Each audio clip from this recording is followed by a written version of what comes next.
Bonjour et bienvenue dans Initiative Expat. Je suis Jérémy Michel et ensemble, nous allons mettre en lumière des expatriés engagés et leurs projets réalisés pour les Français de l'étranger. Initiative Expat, le podcast des expatriés engagés. C'est en Asie que je vous emmène aujourd'hui et plus précisément au Vietnam pour retrouver notre expatrié engagé, Jaime Pepoche. Bonjour. Bonjour Jérémy, comment vas-tu? Écoute, très bien. On va se tutoyer. On va faire une interview avec le tutoiement, ça me pose aucun problème. Merci en tout cas d'avoir accepté notre invitation. Ensemble, on va parler de toi, mais aussi des multiples actions que tu organises pour notre communauté française à l'étranger. On échangera aussi sur le programme appelé STAFF, qui veut dire le soutien au tissu associatif des Français à l'étranger, car tu as déposé un certain nombre de dossiers pour bénéficier de ce soutien de la France, mais on y reviendra un peu plus tard dans l'interview. Mais pour commencer, Jaime, pourrais-tu nous dire quelques mots sur toi? Pourquoi le Vietnam et quelle est ton activité principale à Ho Chi Minh? Bien, écoute, je me suis installé au Vietnam de façon définitive il y a maintenant 15 ans, mais je connais le Vietnam depuis 1999. J'y étais venu comme ça en touriste et puis je suis tombé amoureux du Vietnam. Je me suis installé, je me suis marié au Vietnam et aujourd'hui j'ai un garçon de 14 ans qui est scolarisé au lycée Marguerite Duras, le lycée français.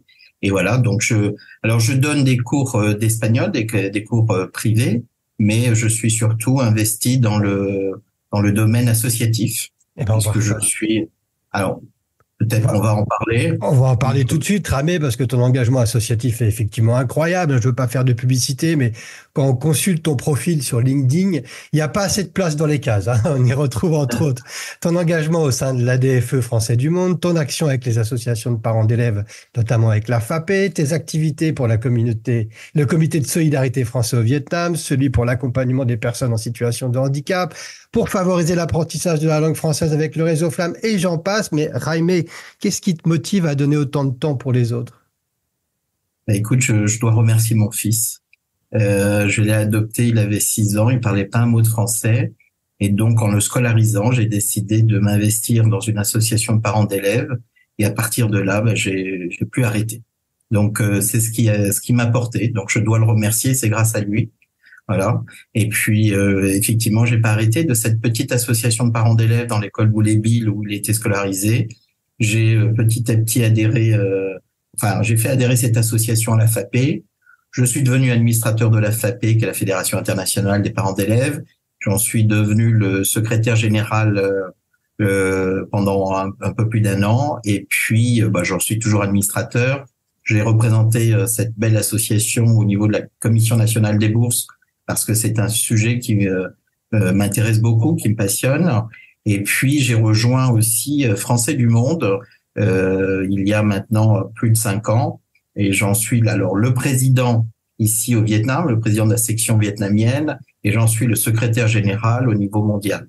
Voilà, donc c'est vrai que je suis très très impliqué associativement et puis socialement parce que on vient en aide à travers le comité de solidarité à la communauté française, aux Français qui sont en difficulté, qu'ils soient résidents d'ailleurs ou de passage. Et puis j'apprécie la diffusion du français et la francophonie grâce à l'association qu'on a créée avec Alexandra Rendal, Culture Espace Francophone, qui est une association aujourd'hui soutenue par TV5 Monde Asie Pacifique, qui est notre principal sponsor. Et à travers cette association, on travaille en lien avec l'Institut français, avec le consulat, l'ambassade. On met en place des événements tout au long de l'année. Et le grand événement, c'est le Festival de la francophonie qui se fait en lien avec l'université vietnamienne. Et l'an dernier, on a accueilli 1000 visiteurs, ce qui était un beau résultat pour nous, pour une petite association de 2 personnes. Voilà. Bon, parmi toutes ces activités impressionnantes, j'aimerais qu'on s'arrête un instant sur une en particulier, une de tes initiatives d'expat, qui avait d'ailleurs reçu le soutien du STAFF, donc du programme de financement de l'État français pour nos expatriés. Tu as ainsi créé une cellule psychologique jeunesse qui intervient au sein des écoles du réseau de l'AEFE à Ho Chi Minh. L'AEFE, rappelons-le, c'est l'Agence pour l'enseignement français à l'étranger. Qu'est-ce qui t'a poussé à mettre en place cette structure et quels sont les résultats aujourd'hui? Bien, il y a eu un accident qui a fait que les parents d'élèves se sont posé la question de voir comment on pouvait prévenir et apporter un soutien aux aux élèves, mais aussi à toute la communauté scolaire quand c'était nécessaire. Et puis, j'ai rencontré un psychologue qui s'appelle Mathieu Fouché, qui représentait à l'époque l'EPP, c'est-à-dire l'école des praticiens psychologues ici au Vietnam, et avec qui on a travaillé pendant 1 an pour créer ce projet en lien avec les écoles. L'idée, c'était de mutualiser les moyens financiers de manière à ce que toutes les écoles, parce qu'elles n'ont pas toutes les mêmes moyens, puissent bénéficier de l'apport d'un psychologue formé en France et qui venait au Vietnam, en tout cas à Ho Chi Minh, pendant au moins 1 an. Et donc, nous avons fait une demande de staff pour soutenir et lancer ce projet qui a été accepté. Et on a réussi comme ça à bénéficier d'une subvention de 9 000 €, ce qui nous a permis de lancer le projet. On a eu d'autres sponsors et les écoles aussi qui participaient financièrement. Ce projet a été porté par Français du Monde pendant un peu plus de 2 ans. Et l'idée, c'était que les écoles se saisissent en Suisse du projet pour que qu'il y ait une vraie pérennité et que ce soit pas un projet qui ne dure qu'1 an ou 2 en fonction des subventions qu'on pouvait obtenir ou des sponsors qu'on pouvait obtenir. Et au jour d'aujourd'hui, cette cellule, eh bien, elle est administrativement gérée par l'ensemble des écoles de Ho Chi Minh, 4 écoles qui travaillent en commun. C'est formidable parce que il y a eu tout un travail de mise en relation, d'organisation, de coordination. Et aujourd'hui, cette cellule psychologique, eh bien, elle est lancée et je vois pas ce qui pourrait l'arrêter. Donc, il y a une psychologue qui intervient dans les différents établissements. Et c'est un vrai plus parce que je remercie aussi le consulat de France qui reconnaît aujourd'hui dans cette cellule et dans la psychologue qui y travaille un interlocuteur qui permet aussi d'avoir des opinions sur un certain nombre de dossiers qui peuvent être demandeurs d'aide sociale. Voilà.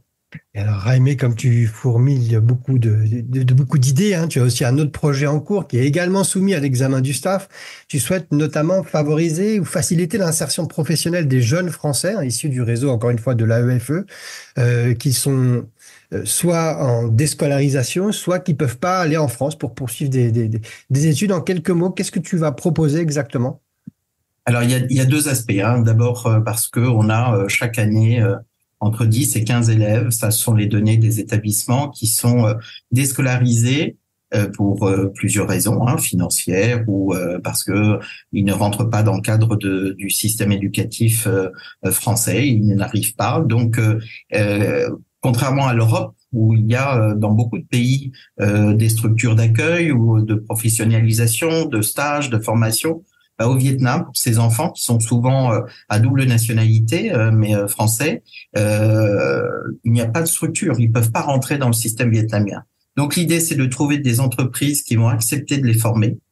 L'association va les accompagner dans cette formation en leur proposant une formation complémentaire pour ouvrir ces élèves à l'entreprise, connaître le monde de l'entreprise, savoir rédiger un CV, être à l'aise dans un entretien. Donc, il va y avoir une formation complémentaire et puis on espère un accompagnement financier de manière à ce que dans un premier temps, ça ne coûte rien à l'entreprise qui aura accepté de les former et puis que ces élèves, souvent issus de milieux un peu défavorisés, puissent bénéficier en tout cas, d'une somme qui leur permettra de payer le transport scolaire, qui leur permettra de pouvoir manger, s'habiller aussi, de manière à pouvoir s'insérer dans ce stage ou cette formation.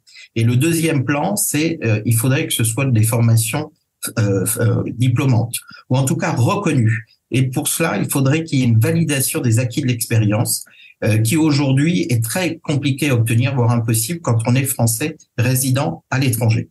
Et donc, ça va être un travail de longue haleine, je pense, mais qui va être soutenu par une sénatrice qui s'appelle Hélène Conway-Mouret et qui va nous l'espérons, peut-être nous permettre d'obtenir que la validation des acquis dans une entreprise française implantée à l'étranger pour une personne, un jeune adulte français puisse être reconnu. J'aimerais qu'on s'interroge juste une seule seconde sur le dispositif là de soutien aux associations à l'étranger, françaises à l'étranger, parce que dans le staff, finalement, on ne peut que financer aujourd'hui des produits ou des actions nouvelles, des activités nouvelles. Est-ce que là, quand on voit un peu, on met en perspective ce que tu fais sur le Vietnam, il n'y a pas une possibilité d'amélioration ou de moderniser un peu ce système pour justement continuer à aider les choses qui fonctionnent et qui ont besoin encore chaque année d'un petit coup de pouce pour pouvoir encore offrir plus de services? Oui, enfin, effectivement, une des difficultés avec le staff quand une association dépose un dossier, c'est qu'elle sait qu'en gros, c'est une aide au démarrage. La première année, elle sera soutenue à l'association, et ça, je le comprends aussi, de trouver d'autres solutions pour pérenniser ce qu'elle va mettre en place avec des sponsors ou des sources de revenus qui vont être plus pérennes. Mais effectivement, s'il devait y avoir, puisqu'une même association peut demander chaque année faire une demande de subvention staff, je pense qu'une des évolutions, ça serait de dire, vous avez un projet qui intéresse la communauté française, qui va dans le sens d'une aide que l'État ne peut pas apporter directement dans le pays où vous vivez, au lieu de limiter à une année, il faudrait qu'on puisse au moins demander sur 2 ou 3 ans pour accompagner des projets qui vont demander effectivement du temps, tout en sachant qu'il faudra qu'il y ait une limite. Ça, je la comprends parfaitement. On ne peut pas financer pendant des années un même projet, mais c'est accompagné pour que on octroie la possibilité à ces associations de pérenniser leurs projets, d'autant plus quand ils s'inscrivent dans le temps long. On n'est pas là dans un projet pour le financement d'un événement sur une date bien précise. On est là pour essayer d'accompagner des gens sur plusieurs années, parce qu'on sait que cette problématique, c'est une problématique qu'on va retrouver d'une année sur l'autre. Et puis peut-être un deuxième aspect, c'est sur des budgets qui sont pas très importants. Le staff, de toute façon, est plafonné à 25 000 €. Et encore, ça doit correspondre à 50% du projet. Si je demande 25 000, c'est que j'ai 50 000, un autre 25 000 pour couvrir les autres. Exactement.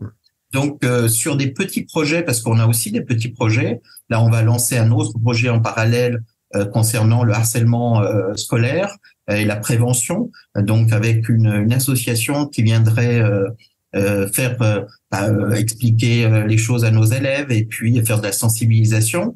C'est un projet qui coûte environ 2 500 €. Sur des petits projets comme ça, sur des sommes qui sont réduites, je pense qu'on pourrait donner ce pouvoir de décisionnel aux conseillers des Français de l'étranger, qui ont un rôle conséquent dans nos pays, qui nous représentent, qui siègent à la commission des bourses, à la commission pour l'action sociale des consulats.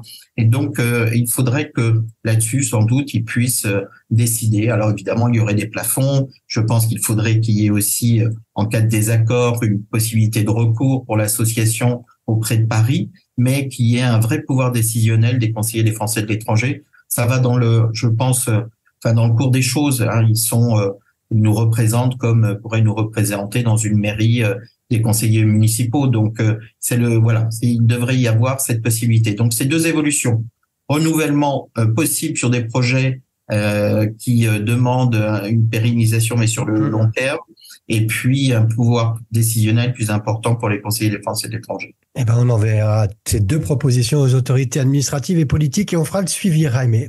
Écoute, je t'en prie, je te remercie beaucoup pour ton accueil. Initiative Expat, c'est terminé pour aujourd'hui, mais on se retrouve prochainement, toujours sur le Français.press.